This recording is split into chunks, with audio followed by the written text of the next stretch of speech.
तो दोस्तों, राहु हमारी ऐसी किन गलतियों पर हमको सज़ा दे देता है जिससे कि हमारा जीवन पूरा का पूरा मुश्किलों और परेशानियों भरा ही रह जाता है। हम इधर उधर के उपाय करते रहते हैं, पर हमसे जो गलतियां हुई हैं जिनके कारण हमने ग्रहों को नेगेटिवली एक्टिवेट कर दिया है, उनसे हमारी परेशानियों का कभी भी पीछा नहीं छूटता है। आज मैं आपको बताने वाला हूं राहु से जुड़ी हुई ऐसी तीन गलतियां जो व्यक्ति अगर कर बैठे तो जीवन भर उसका पीछा राहु की मुसीबतों से कभी नहीं छूटता है। राहु उसे पल पल में परेशान करता है, पल पल में जीवन उसका मुश्किलों में डालता है।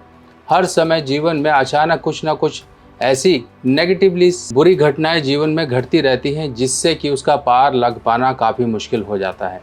तो दोस्तों, इन बातों को अपने जहन में, अपने दिमाग में बिठाना बेहद ज़रूरी है। चलिए शुरू करते हैं। नमस्कार दोस्तों, मैं सुभाष शर्मा चंडीगढ़ से लाल किताब के ज्ञान में आपका स्वागत करता हूं। तो सबसे पहली बात, लाल किताब में सबसे ज़्यादा हिदायतें, परहेज़, ये सब चीज़ें बताई गई हैं कि किसी के साथ कभी बुरा मत करें। अपना जो भी है ग्रहों को अच्छा रखने के लिए हमें कुछ चीज़ों का पालन करना है, कुछ डूज़ एंड डोंट्स को लाइफ में हमें फॉलो करना। तभी लाल किताब को कहा गया है book of ethics and life style, हमारे जीवन को सही करने वाली। अब जब भी हमारे जीवन में कोई ग्रहों की परेशानी हमको मिल रही होती है तो कुछ ना कुछ उससे जुड़ी हुई कुछ गलती हमसे हो चुकी होती है, जाने या अनजाने में। अब राहु के ऐसे 3 पॉइंट्स क्या हैं जो व्यक्ति को हमेशा राहु संबंधी परेशानियां दिलाते हैं। बीमारियां अचानक आ सकती हैं, अचानक धन नुकसान आ सकता है, किसी प्रकार से कोर्ट कचहरी के झंझट आ सकते हैं, कोई बड़ा एक्सीडेंट या फिर आपका धन नुकसान, आपके पैसे जो भी आपने इकट्ठे किए हैं कहीं बीमारियों में या कोर्ट कचहरियों में चले जाएं। ये सब के सब राहु से देखे जाते हैं।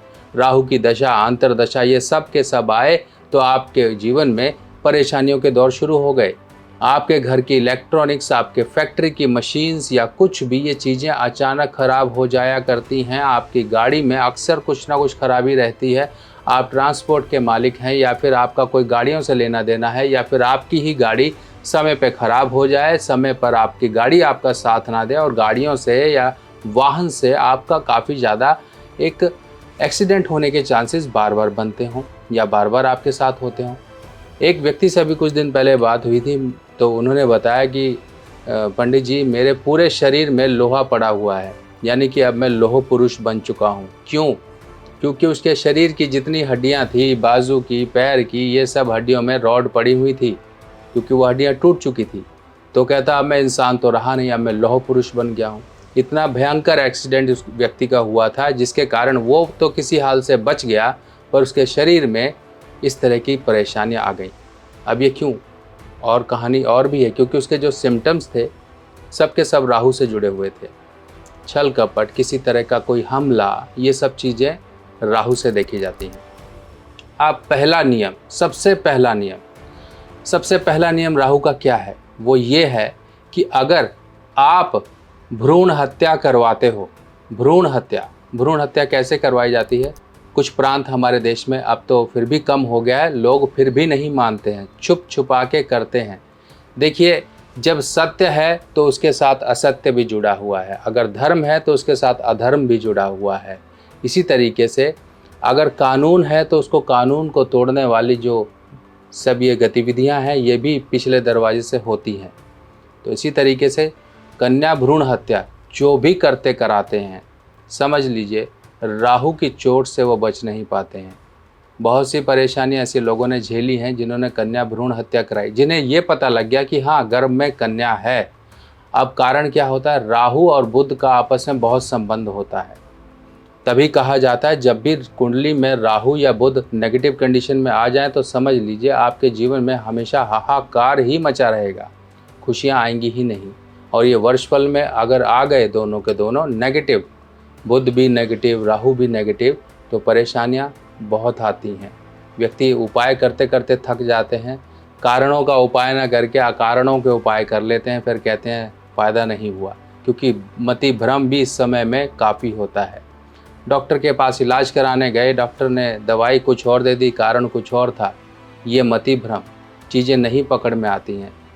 व्यक्ति एक व्यक्ति जिसका एक्सीडेंट हुआ और उसको किसी नॉर्मल सिविल हॉस्पिटल में लेके गए, वहाँ वो ठीक भी हो गया। और दूसरी तरफ एक व्यक्ति पैसे वाला जिसका एक्सीडेंट हुआ, उसको महंगे से महंगे हॉस्पिटल में भी लेके गए पर उसको कोई बचा ना पाया। किस्मत, जहाँ पर व्यक्ति की किस्मत साथ ना दे, जहाँ पर राहु साथ ना दे, वहाँ पर व्यक्ति ऊँट पर बैठे इंसान को भी कुत्ता काट लेता है। इसी तरीके से जिसने भी ये कन्या भ्रूण हत्या की है, अपने गिरेबान में जरा झांक कर देखना, आपके जीवन में कभी भी चैन की सांस नहीं आई है। हमेशा परेशानियां ऐसे आती हैं जैसे उड़ते हुए तीर आते हैं। फिर लोग कहते हैं कि परमात्मा हमें दुख दे रहा है, परमात्मा हमें परेशानी दे रहा है। तो कभी भी कन्या भ्रूण हत्या जैसा जघन्य अपराध, ये पाप मत करिएगा। इसीलिए लाल किताब में ये मना किया गया है कि अगर किसी माता बहन के गर्भ में कोई बच्चा है और ज्योतिषी ये बताता है कि तुम्हारे गर्भ में लड़का नहीं लड़की है, तो ये सबसे बड़ा पाप है। यानी कि उस ज्योतिषी के ही शरीर में कोढ़ होगा, पूरी संतान नष्ट होगी, पूरा कुल नष्ट होगा, क्योंकि उस ज्योतिषी ने अपने ऊपर वो पाप ले लिया जो उसे नहीं लेना चाहिए था। ज्योतिषी ने तो उसे बता दिया कि तुम्हारे गर्भ में लड़का नहीं लड़की है, तो उन्होंने क्या किया, वो तो गए फटाफट डॉक्टर के पास अबॉर्शन करवा दिया। अब इसी तरीके से समझिए, ना ही हम किसी को मौत बताते हैं, ना ही हम किसी को इस तरह से लिंग, क्या बच्चा है, लड़का है लड़की है, ये नहीं बताते हैं। बहुत सी चीज़ें हैं, लिमिटेशंस हैं, उसके अकॉर्डिंग हमें काम करना पड़ता है। लाल किताब की सभी सामग्री अब आप मेरी व्हाट्सएप कैटलॉग पर आसानी से देख सकते हैं और आप अपने एड्रेस पर मंगवा भी सकते हैं। अब दूसरा कारण जो कि एक तो हो गया कन्या से जुड़ा हुआ, जिसने भी किया है माँ देवी, माँ भगवती का आराधना, उन्हीं की पूजा करो, तभी आपके इन पापों से मुक्ति मिल सकती है। जिन्होंने नहीं किया वो तो समझ लीजिए अपने आप को बहुत खुशकिस्मत हैं जिन्होंने ये जघन्य अपराध नहीं किया, और कभी भी मत करिए। लोगों को भी यही सलाह दीजिए, वरना कुल के कुल नष्ट होते हुए देखे हैं मैंने ये अपराध के कारण। अब चलिए दूसरे सेकंड पार्ट की बात करते हैं, जो कि राहु से जुड़ा हुआ। जब राहु छोड़ता ही नहीं है व्यक्ति को, ऐसे 3 कारण हैं जिनमें राहु तो छोड़ेगा ही नहीं। अब दूसरा कारण क्या है? अब दूसरा कारण है जब व्यक्ति किसी की झूठी गवाही देता है। जब किसी की व्यक्ति झूठी गवाही दे देता है, कुछ पैसे को लेके या कुछ लालच को लेके या किसी जलनबाजी के कारण किसी व्यक्ति की झूठी गवाही दे देता है, ये राहु है। और ये राहु पॉजिटिव राहु नहीं है, ये राहु नेगेटिव राहु है। जब व्यक्ति किसी की झूठी गवाही देता है, उसको बेमतलब में जेल करवा दे, कारावास करवा दे, उसका परिवार नष्ट करवा दे, उसके जीवन में हमेशा मुश्किलें, ऐसी मुश्किलें कि उसका सब अस्त व्यस्त करवा दे, और ये झूठी गवाही के कारण अगर आपके हुआ है तो आपको कोई नहीं बचा सकता। इस लोक में तो आप किसी तरह से छुप छुपा के बच जाओगे, पर वो दैवीय शक्तियाँ जो आपके ऊपर 24/7 नज़रें बनाई हुई हैं, उनके प्रकोप से कभी नहीं बच सकते। उन्हीं के ही ये नवग्रह हैं, और हमारे जीवन में अगर कोई परेशानियाँ आती हैं तो ये नवग्रहों के ज़रिए ही आती हैं। इन्हीं की हमें उपासना करनी होती है, इन्हीं को ही हमें अपने अधीन करके रखना पड़ता है, इन्हीं को ही हमें पॉजिटिव यानी कि शुभ करके रखना पड़ता है। तो कभी भी किसी की झूठी गवाही ना दे। हमेशा, चाहे वो कोर्ट हो, चाहे वो सभा हो, चाहे कुछ भी हो, चाहे कोई पूछता हो, आपको सच पे रहना है। एक ऑफिस में ही जलनबाजी लोगों की आपस में, किसी ने किसी के ऊपर चोरी का आरोप लगा दिया, और जो व्यक्ति जलता था, जिस व्यक्ति को ईर्ष्या थी इस व्यक्ति से, उस व्यक्ति से पूछा गया क्या तुमने देखा है इसको चोरी करते हुए? उसने फटाक से बोला जी हाँ मैंने देखा है, यही चोरी कर रहा था।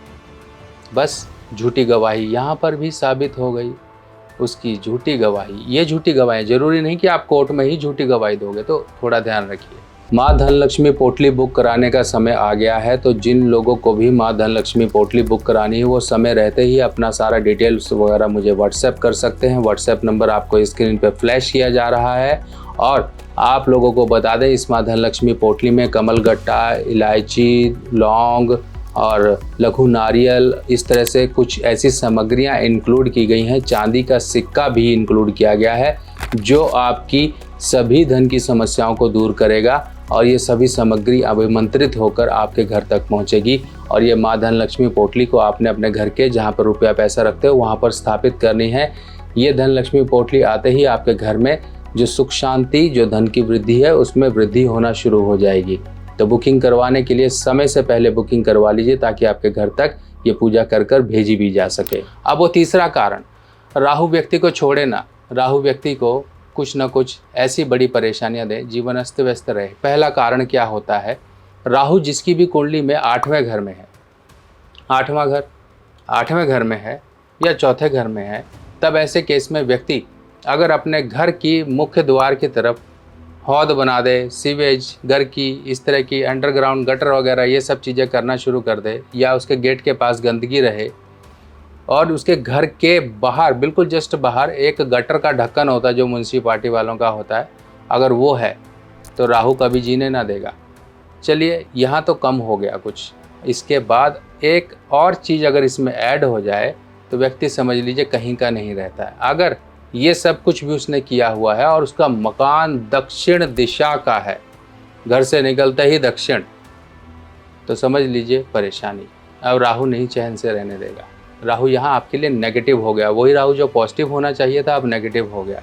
आपको इस तरह से घर में फंसा के, परिस्थितियों में फंसा कर आपके जीवन में मुश्किलें लेकर आएगा। इस तरह से परेशानियाँ आती हैं। बहुत सी घटनाएं ऐसी हैं जो कि मैं आने वाली वीडियोज़ में आपको शॉर्ट तरीके से आपको बताता रहूँगा कि किस तरह से जीवन में प्रैक्टिकली लोग परेशान होते हैं और उनका जीवन अच्छा भी होता है उपायों से और कुछ परहेज़ से। तो वो चीज़ें आने वाली वीडियोस में आपको बताता रहूँगा। बाकी उपाय के लिए आप राहु से संबंधित और भी मेरी बहुत सारी वीडियोस हैं, उनको देख लीजिए। कुछ उपाय आपको समझ आते हैं, कुछ आपकी परेशानी से मेल खाते हैं, तो उनको देख के आप कर सकते हैं। राहु 8, राहु 4, राहु के नेगेटिव उपाय। राहु अगर देखिए सिंपल सा एक तरीका बता दूँ, अब राहु आपको परेशानियाँ बहुत दे रहा है, तो राहु की दशा है, राहु आपकी कुंडली में नेगेटिव है, तो सरस्वती माता का पूजन करना स्टार्ट कर दीजिए। देखिए आपको राहु कैसे पॉजिटिव असर देना शुरू कर देगा। तो दोस्तों ऐसे ही और जानकारियों के साथ मैं आपसे मिलूंगा नई वीडियो में। इन जानकारियों को जीवन में बिठाइए और आगे आने वाली और जानकारियों के लिए इसी तरह वीडियो से जुड़े रहिए। मिलते हैं नई जानकारी के साथ नई वीडियो में, तब तक के लिए आज्ञा दीजिए। नमस्कार।